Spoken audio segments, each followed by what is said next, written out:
সময় আসবে এমন ইন্দুরের গর্ত অপমান পালাবার জন্য।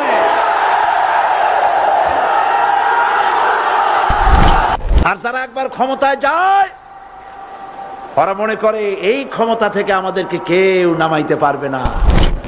স্বৈরাচারীরা তার পতনের সমস্ত ছিদ্র বন্ধ করে, কিন্তু একটা ছিদ্র বন্ধ করতে পারে না। মনের ভুলে সে ছিদ্রটা থেকেই যায়, যেই ছিদ্র দিয়ে আসলে তার পতনটা হবে। অপেক্ষা করো, ধৈর্য ধরো, মার খাও, জেলে যাও, শহীদ হও, আল্লাহর রাজ কায়েম হবেই হবে। রাসূল করিম সাল্লাল্লাহু আলাইহি ওয়াসাল্লাম তাদের এই প্রস্তাবকে যখন গ্রহণ করলো না, কাফেরেরা বুঝলো। আমি আগেই বলেছি 3 শ্রেণীর লোক বাধা দিয়েছে। কয় শ্রেণী? প্রথম শ্রেণী কি? রাষ্ট্র শক্তি, তাদের হাতে অস্ত্রপাতি তো খুব শক্তি। আর যারা একবার ক্ষমতায় যায় ওরা মনে করে এই ক্ষমতা থেকে আমাদেরকে কেউ নামাইতে পারবে না। বিংশ শতকের শ্রেষ্ঠ মুজাদ্দিদ আল্লামা সৈয়দ আবুদুল্লাহ মওদুদী রাহমাতুল্লাহ আলাইহি তিনি এক জায়গায় লিখেছেন, স্বৈরাচারীরা তার পতনের সমস্ত ছিদ্র বন্ধ করে, কিন্তু একটা ছিদ্র বন্ধ করতে পারে না। মনের ভুলে সে ছিদ্রটা থেকেই যায়, যেই ছিদ্র দিয়ে আসলে তার পতনটা হবে। ক্ষমতায় গিয়ে মনে করে চিরকাল ক্ষমতায় থাকবো। ভারতের প্রধানমন্ত্রী পণ্ডিত জওয়াহরলাল নেহেরু রাঁচি পাগলাগারদে গিয়েছেন, মেন্টাল হসপিটাল। পাগলেরা নেহেরুকে দেখে আশ্চর্য হয়ে গেছে, এত সুন্দর মানুষ, মাথায় কিস্তি টুপি, গায়ে শেরওয়ানি, মুসলমানি ড্রেসই আলাদা। যদিও তিনি হিন্দু ছিলেন, পরেছেন মুসলমানি ড্রেস। শেরওয়ানি কাদের পোশাক? কাদের পোশাক? হাতে ছড়ি নিয়ে হাঁটা, স্টাইল করে, সুন্দর পাজামা, সুন্দর টুপি, সুন্দর সাজসজ্জা করে, মুসলমানদের ড্রেস। এই ড্রেস পরে তিনি গিয়েছেন, সবসময় যে ড্রেস তিনি পরতেন। পাগলেরা জিজ্ঞেস করছে, তুমি কে গো? উনি বলছেন, আমারে চেনো নাই? আমি ভারতের প্রধানমন্ত্রী পণ্ডিত জওয়াহরলাল নেহেরু। পাগলেরা বলছে, ও সেই কথা। আমরাও যখন এই হসপিটালে আসছিলাম এই তোমার মতো লম্বা লম্বা কথা আমরাও বলছি। থাকো আমাদের সাথে কিছুদিন, তোমার মাথাও ঠান্ডা হয়ে যাবে। ক্ষমতায় যারা থাকে, ক্ষমতার মোহে চতুর্দিকে অন্ধকার দেখে, মনে করে আমার পতন আর হবে না। কিন্তু তোমাকে বুঝিবে যে গোকুলে বাড়ি শেষে। গাড়ির চাকা সব সময় উপরে থাকে না। গাড়ির চাকা সব সময় উপরে থাকলে গাড়ি তো চলবেই না। গাড়ির চাকা ঘোরে বলেই তো গাড়ি চলে। সুতরাং এই উপরে, তোমার চাকা উপরে এখন আছে বলে, তোমার দলের চাকা উপরে আছে বলে যারা মানুষের উপরে জুলুম করছো, আলেমদেরকে ধরতেছো, মুসল্লিদেরকে ধরে ধরে জেলে ঢুকাচ্ছ, সময় আসবে এমন ইন্দুরের গর্ত অপমান পালাবার জন্য।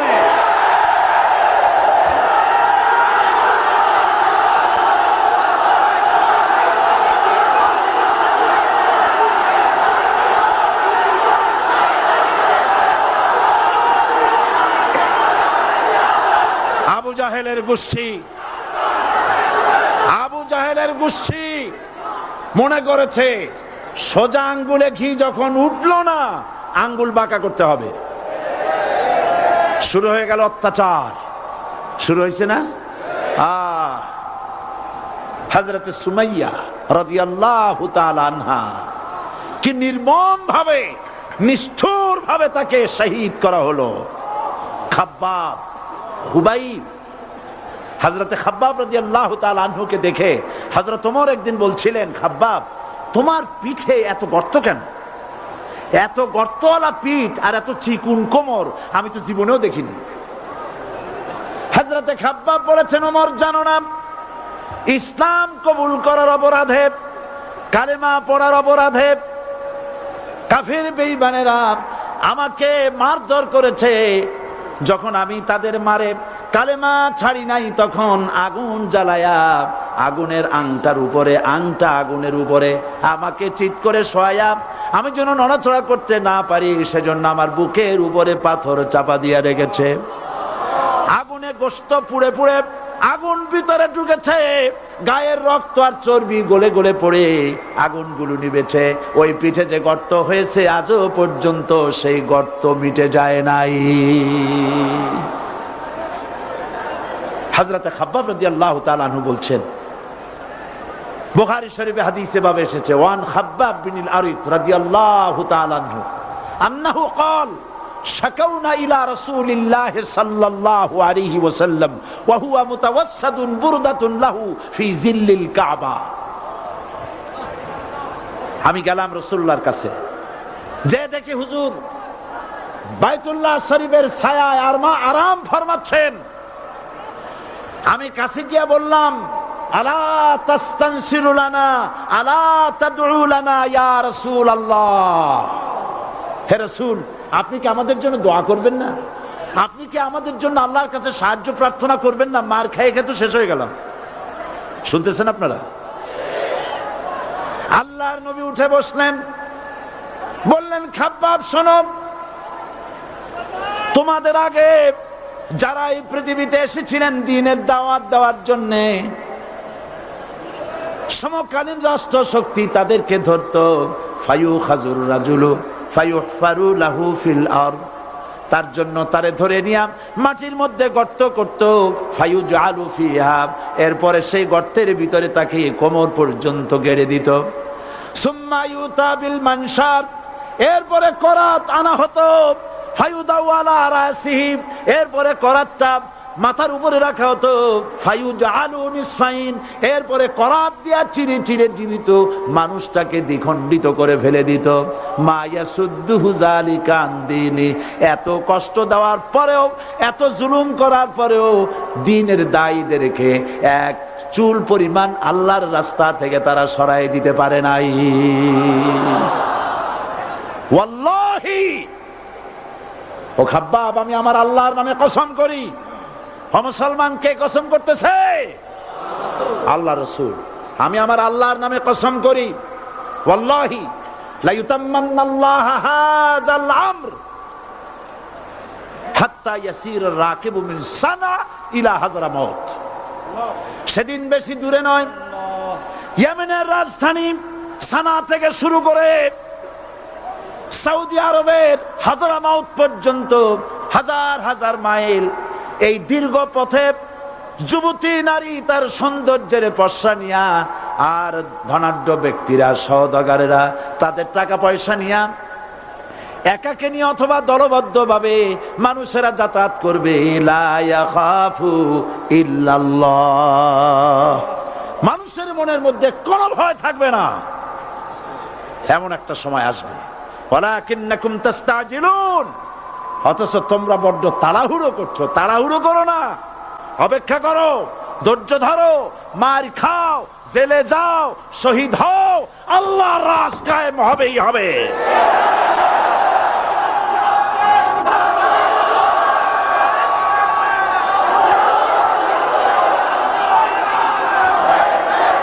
বিল্ডিং থেকে শিক্ষা গ্রহণ করুন। বিল্ডিং, ইমারত, দালান থেকে শিক্ষা গ্রহণ করুন। এই যেটা দালান আছে না পাশে, দেখতে পাচ্ছেন? এই দালান কি দিয়ে তৈরি করা হয়েছে বলেন? ইট।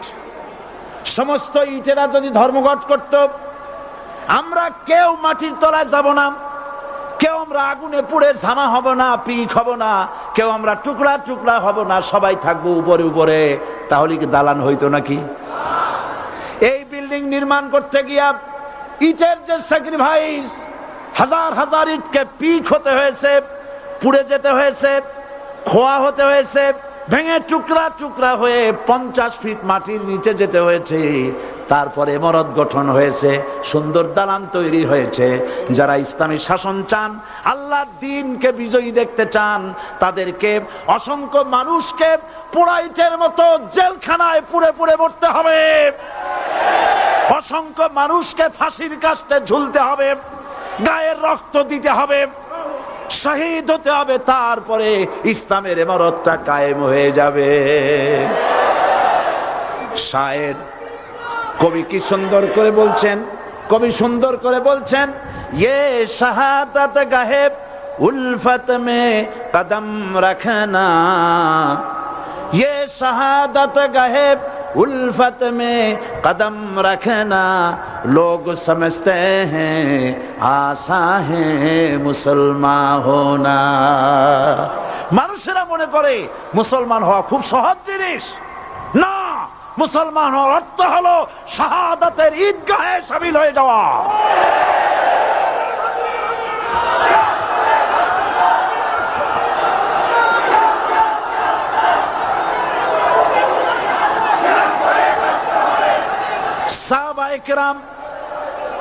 সাহাবায়ে কেরাম মার খেলেন, এবার স্বয়ং আল্লাহর নবীর গায়ে হাত তুলল। আবু জাহেল এসে হুজুরকে মারলেন, গলায় চাদর দিয়া এমন জোরে টান মেরেছে রাসূলুল্লাহ পড়ে গিয়েছেন। হাদিসে এসেছে হুজুরের চোখ মোবারক ঠিকরে পড়ে যেতেছে, চেহারা মোবারক লাল হয়ে গিয়েছে, জমিনের উপর আছাড় মেরে ফেলেছে। রাসূলের এই অবস্থা দেখে হযরতে হামজা তখনও কাফের ছিলেন, শিকার থেকে এসে তিনি এই দৃশ্য দেখলেন, দাসীর মুখে শুনলেন, ছুটে চলে গেলেন আবু জাহেলের বাড়িতে। যায় বলে, আবু জাহেল রে, তুই মুহাম্মদ সাল্লাল্লাহু আলাইহি ওয়াসাল্লাম মেরেছিস, বল কেন মারলি? এমন ভালো মানুষ তো জীবনে চোখে দেখি নাই, যিনি কোনো মিথ্যা কথা বলেন না, ভালো ভালো কথা বলেন, এক আল্লাহর গোলামি করার জন্য বলেন। এই সব ভালো কথা বলার জন্যই তুই তারে মারলি নাকি? আরে আবু জাহেল, তুই কি মনে করেছিস মুহাম্মদ সাল্লাল্লাহু আলাইহি ওয়াসাল্লাম তার পিতা আব্দুল্লাহ মারা গেছে বলে মুহাম্মদ সাল্লাল্লাহু আলাইহি ওয়াসাল্লাম এতিম হয়ে গেছে মনে করেছিস নাকি? জেনে রাখ, মুহাম্মদ সাল্লাল্লাহু আলাইহি ওয়াসাল্লামের পিতা আব্দুল্লাহ মারা গেছে, কিন্তু চাচা হামজা তো মরে যায় নাই। হাতের ধনুক দিয়া এমন জোরে আঘাত মারলেন, আবু জাহেলের মাথা ফেটে রক্ত ফিনকি দিয়ে বেরিয়ে এলো। হযরতে হামজা ঘরে ফিরে এসে রাসূল করিম সাল্লাল্লাহু আলাইহি ওয়াসাল্লামের মস্তক মোবারক কোলে উঠায় নিলেন আর বললেন, বাবা, তোমাকে মেরেছে বলে আমি আবু জাহেলের মাথাটা ফাটাই দিয়ে আসছি, তুমি খুশি হও। হুজুর বলছেন, চাচা, কার মাথা ফাটাইছো এইটা বলে আমারে খুশি করতে পারবা না। হযরতে হামজা বলেন, তুমি কি হলে খুশি হবে? হুজুর বলেন, হামজা চাচা গো, আমি খুশি হব যদি একটিবার চাচা তোমার মুখে শুনতে পাই ঈমানের কালেমা। হযরতে হামজা বলেন, মুহাম্মদ সাল্লাল্লাহু আলাইহি ওয়াসাল্লাম, আমি বুঝতে পেরেছি তুমি কোনো সাধারণ মানুষ নয়। সাধারণ মানুষ হলে পরে তুমি প্রতিশোধে বিশ্বাসী হতে, খুশি হতে। প্রতিশোধে বিশ্বাসী হও নাই, তুমি অবশ্যই আল্লাহর নবী, কোনো সন্দেহ আমার নাই। তুমি সাক্ষী থাকো, আমি পড়ে নিলাম, লা ইলাহা ইল্লাল্লাহু মুহাম্মাদুর রাসূলুল্লাহ। জোরে পড়ে, লা ইলাহা ইল্লাল্লাহু মুহাম্মাদুর রাসূলুল্লাহ। ঘাবড়াবার কারণ নাই। এর অর্থ এই নাই যে আপনারা কালেমার দাওয়াত দিবেন আর রাষ্ট্র শক্তি আপনারে পিটাইতেই থাকবে, আপনার কোনদিন আপনার সুদিন ফিরে আসবে না। বিষয়টা কি এমন না। আমার আল্লাহর ওয়াদা শুনুন, ওয়ালা তাহিনু ওয়ালা তাহজানু ওয়া আনতুমুল আলাউনা ইন কুনতুম মুমিনিন। মুমিন যদি হও, আমি তোমাদেরকে বিজয় দান করব। সুবহানাল্লাহ বলেন। আজ যদি আমাদের উপরে বিপদ এসে থাকে, তাহলে তার একমাত্র কারণ পূর্ণাঙ্গ ঈমানের অভাব আমাদের মধ্যে রয়েছে, ঠিক কিনা? আজ পৃথিবীতে সব থেকে মার খায় কারা? চিল্লায় বলো। আলজেরিয়ায় কারা? বসনিয়ায় কারা? চেচনিয়ায় কারা? প্যালেস্টাইনে কারা? আহা, প্যালেস্টাইনের মুসলমানদেরকে মাইরে মেরে শেষ করে দিল। দেখছেন ছবিতে না? দেখেন না? প্যালেস্টাইনের মুসলমানদের যে কে যখন মারা হচ্ছে, বাংলাদেশের প্রধানমন্ত্রী তখন আমেরিকায় ক্লিনটনের সঙ্গে কথা বলতেছেন। তিনি ক্লিনটনের কাছে তার পিতৃ হত্যার জন্য দায়ী সাজাপ্রাপ্ত 3 জন ব্যক্তিকে ফেরত চাচ্ছিলেন। আমার দৃষ্টিতে এটা কোনো অপরাধ নয়। সন্তান তার পিতার প্রতি আকর্ষণ থাকবেই। আমার আপত্তি সেখানে আপনি প্রধানমন্ত্রী শুধু শেখ পরিবারের প্রধানমন্ত্রী নন, শুধু আওয়ামী লীগের প্রধানমন্ত্রী হওয়া উচিত নয় আপনার। আপনি পৃথিবীর দ্বিতীয় বৃহত্তম বাংলাদেশের 12 কোটি মুসলমানের প্রধানমন্ত্রী। পিতৃ হত্যার আসামি ফেরত চাইলেন, কিন্তু বিল ক্লিন্টনের আশ্রয় প্রশ্রয় লালিত পৃথিবীর অসভ্য জাতি সন্ত্রাসী ইহুদিরা প্যালেস্টাইনের মুসলমানদেরকে পাখির মতো গুলি করে হত্যা করছে। আপনি কেন জবাব চাইলেন না?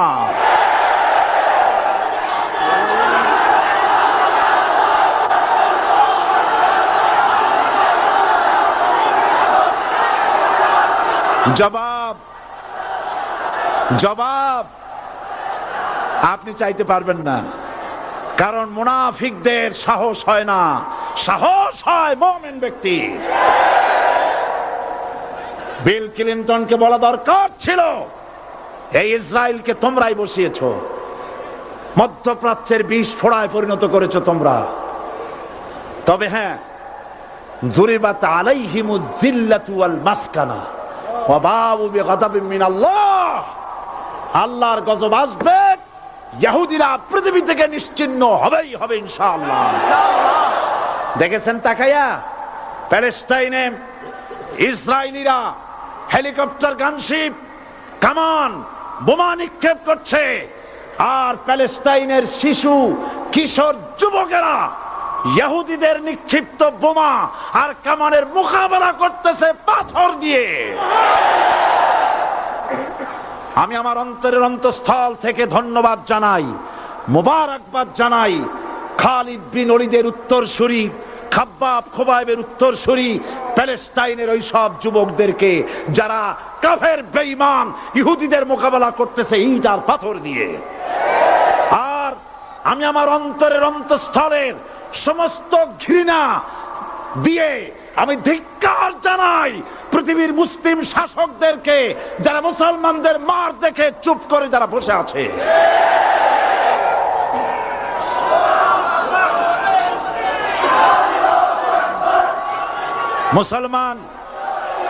মুসলমান যদি মুসলমানের মতো হয়, 10 জন যথেষ্ট। কয়জন যথেষ্ট? কোথায় আছে কথা? আল্লাহ পাক কোরআন শরীফের মধ্যে বলেছেন, একজন যদি হও ইমানদার মুত্তাকি 10 জনের উপরে বিজয়ী হবে। 10 জন যদি হও 100-র উপরে বিজয়ী হবে। 100 যদি হও 1000-এর উপরে বিজয়ী করব। জোরে বলেন সুবহানাল্লাহ। কবি বলতেছেন, ফিজায়ে বদরে পয়দা কুন ফেরেশতে তেরি নুসরত কো উতার সকতে গর্দু সে কতর অন্দর কতর আবি। বদরের মুসলমানদের মতো ঈমান আনো, তাহলে আকাশ থেকে কাতারে কাতারে ফেরেশতা নাজিল করে দিয়ে আল্লাহ পাক তোমাদেরকে সাহায্য করবেন। সুবহানাল্লাহ। সে আল্লাহ আছে না নাই? জোরে বলেন, আছে না নাই?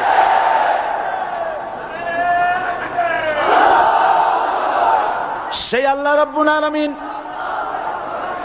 কোরআনে কারীমের ভিতরে আয়াতুল কুরসির মধ্যে বলে দিয়েছেন, আল্লাহু লা ইলাহা ইল্লা হুয়াল হাইয়ুল কাইয়্যুম। প্রাণ খুলে সবাই পড়েন, বসা মানুষ দাঁড়ানো মানুষ। আল্লাহু লা ইলাহা ইল্লা হুয়াল হাইয়ুল কাইয়্যুম। আল্লাহ রাব্বুল আলামিন, তিনি ছাড়া কোনো ইলাহ নাই, তিনি সার্বভৌমত্বের মালিক কেউ নাই আল্লাহ ছাড়া। এই কথা মানুষকে ঘোষণা করতে হবে। বাধা, এই কথা বললেই বাধা দেবে কয় শ্রেণীর লোক? 3 শ্রেণী। প্রথম শ্রেণী হচ্ছে কে? রাষ্ট্রশক্তি। আজও তারা বাধা দিচ্ছে। আল্লাহর আইন দিয়ে দেশ চালাও, তারা তাদের মন মর্জি মোতাবেক আইন দিয়ে দেশ চালাবে। আল্লাহ পাক বলছেন, আলা আলাহুল খালকু ওয়াল আমরু। সৃষ্টি যার, আইন চলবে তার। কারো বাবার আইন চলতে পারে না, নিজেদের তৈরি করা আইন চলবে না। ইনিল হুকমু ইল্লা লিল্লাহ। একমাত্র আইন চলবে কার? এই আইন রাসূল করিম সাল্লাল্লাহু আলাইহি ওয়াসাল্লাম মদিনায় কোরআন দিয়ে প্রতিষ্ঠিত করেছিলেন, আল্লাহর বিধান, আল্লাহর সার্বভৌমত্ব কায়েম করেছিলেন। কোরআন সংবিধান হলো, চুরি বন্ধ হলো, ডাকাতি বন্ধ হলো, জেনা বন্ধ হলো, হত্যা বন্ধ হলো, ধর্ষণ বন্ধ হলো, সব কিছু বন্ধ হয়ে গিয়ে মুসলমানেরা শান্তি লাভ করলো, পৃথিবীর মানুষ শান্তি লাভ করলো। সুবহানাল্লাহ বিহামদিহি।